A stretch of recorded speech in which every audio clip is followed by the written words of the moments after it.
So you're thinking about moving to Charlotte, North Carolina.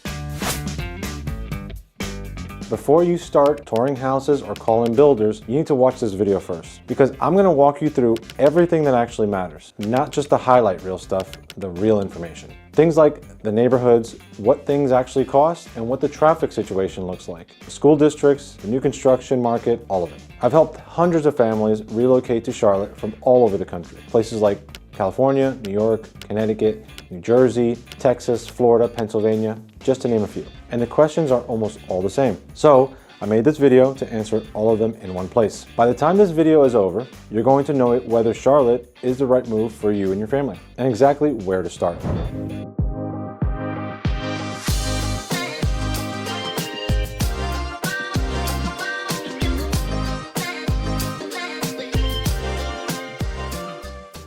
My name is Daniel Morvell.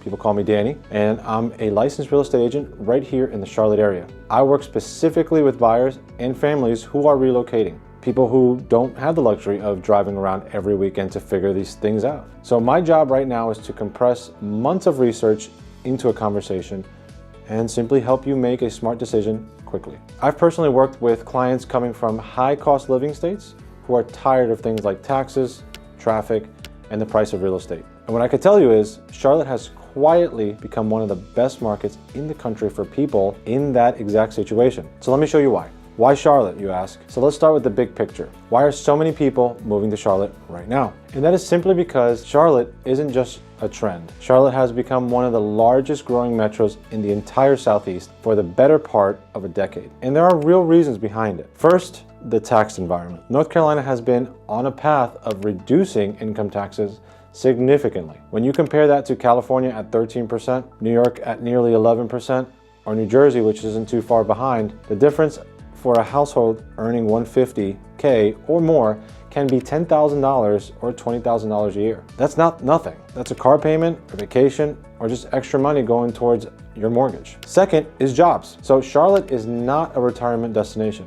This is an economy. So Charlotte is the home of companies like Bank of America, which is headquartered here in the middle of Charlotte, Truist Financial, Honeywell, and Lowe's corporate headquarters, Atrium Health, which is one of the largest healthcare systems in the country, right here in the area. The tech sector has also been expanding here and fast. And we've seen a real surge in remote workers who want the lifestyle without the price tag of places like Austin or Nashville. And third would be my specialty, the real estate value. I would say you can still buy a 4-bedroom home in a great school district here for about $400K to about $550K. Now, in the Bay Area or New York, that doesn't exist. In Austin, that window is closing fast. In Charlotte, you still have it, but I want to be honest with you. Prices have moved significantly, and the longer you wait, the more the gap closes. Now here's the part most videos skip over, and it's the most important question I get. What part of Charlotte, or where in Charlotte should I live? Because Charlotte is not just a city, it's a collection of very different communities, and the right one for you depends on your job, your family situation, your lifestyle, and your budget. So let me walk you through the main areas. Number one, let's just start on the south side, it's Ballantyne. This is probably the most well-known suburb in Charlotte. And for good reason. You've got some of the top-rated schools in Mecklenburg County, newer construction, a lot of corporate campuses nearby, and it's got the true suburban feel with restaurants, shopping, and all of it. Prices right now are running from the mid 400s up to the 600s and even 700s for newer single-family homes. It's popular, which also means inventory moves very, very quickly. Now let's go a little bit further up. Matthews and Stallings. Matthews and Stallings are just east of Charlotte, and they offer something a little different, a more established, older feel neighborhood.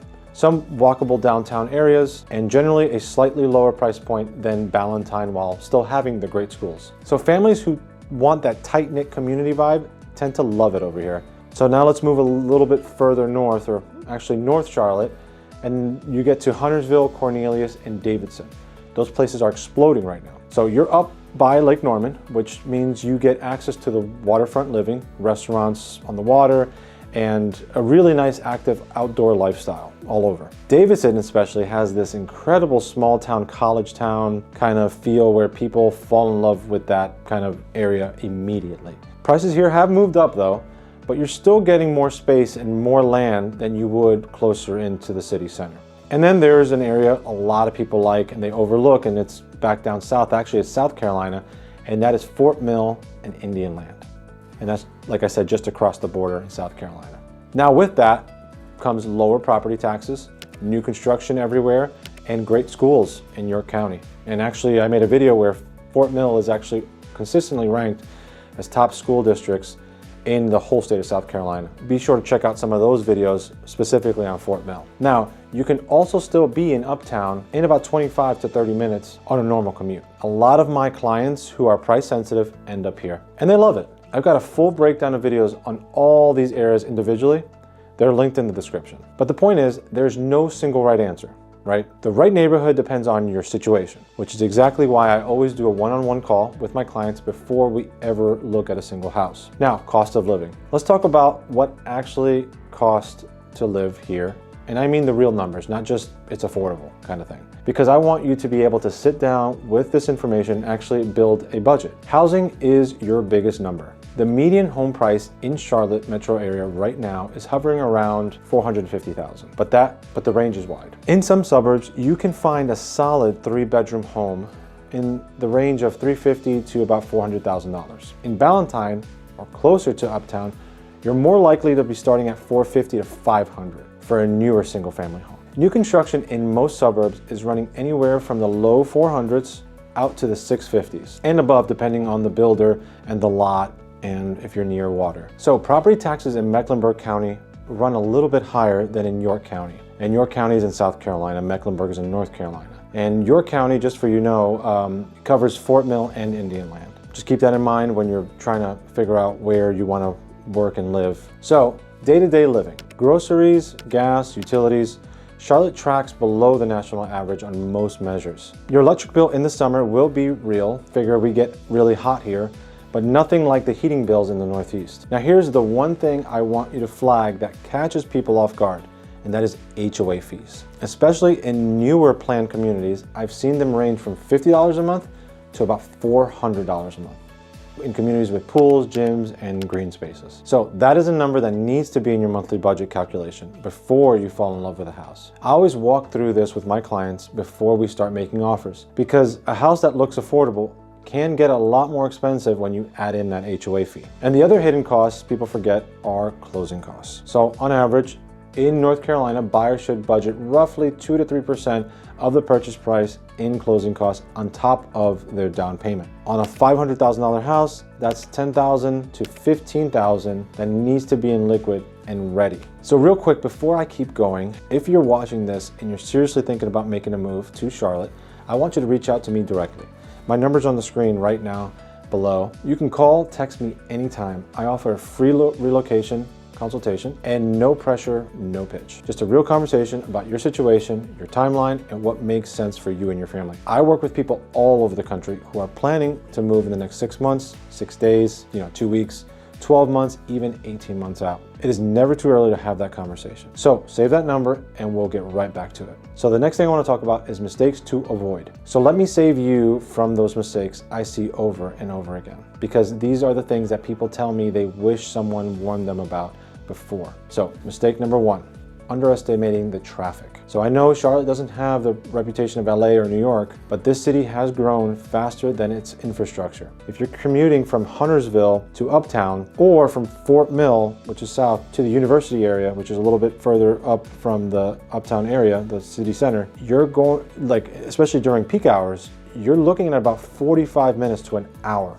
easily. And before we look at a single house, I always want to ask, where is your office? Where's your place of work? Where do you need to be consistently? Because $50,000 price difference between 2 neighborhoods can evaporate quickly when you add up the 2 hours of commuting every single day. So mistake number 2, buying new construction without your own real estate agent. I cannot tell you how often I talk to people who walked into a builder's sales office, got charmed into the model home, and signed a contract without anyone in their corner. The builder's agent works for the builder. Remember that. Their job is to protect the builder's margin, their bottom line, and get you to sign. Having your own buyer's agent costs you nothing in most cases. And in almost every case, the builder pays the commission. And I, for one, make sure of that before we sign anything. And it could save you thousands of dollars in upgrades, closing costs, contributions, and contract terms that actually protect you, not them. I've had clients that get $15K or $20K in concessions just by having the proper representation at the table.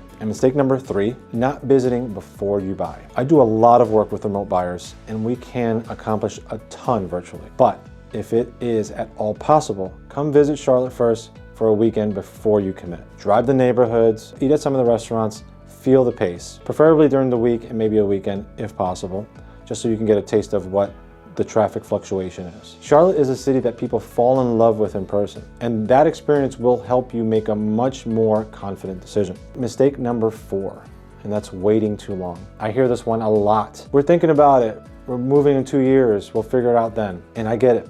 Life is busy. But the clients who had the best experience are the ones who started the conversation early, even if they weren't ready to move yet. Because you learn the market, you understand what to budget for, and when the time comes to pull the trigger, you move fast and you move smart. Now, if you made it this far in the video, you're serious about this, and I want to help you. Here's what I want you to do right now. You can either call or text me right here. The number is in the description and it's pinned in the comments. Tell me where you're moving from, roughly when you're thinking about making the move, and what your budget looks like. That's it. We'll get on a call. I'll walk you through the areas that best fit your situation, and you'll hang up knowing exactly what your next step is. That call is completely free, no obligation, no pressure, I promise. I put out new videos every single week. Specific neighborhood breakdowns, school district comparisons, new construction deep dives, cost of living updates, and everything you need to make a smart decision about moving to Charlotte. So hit the subscribe button so you don't miss any of it, and I'll see you on the next one. Thank you.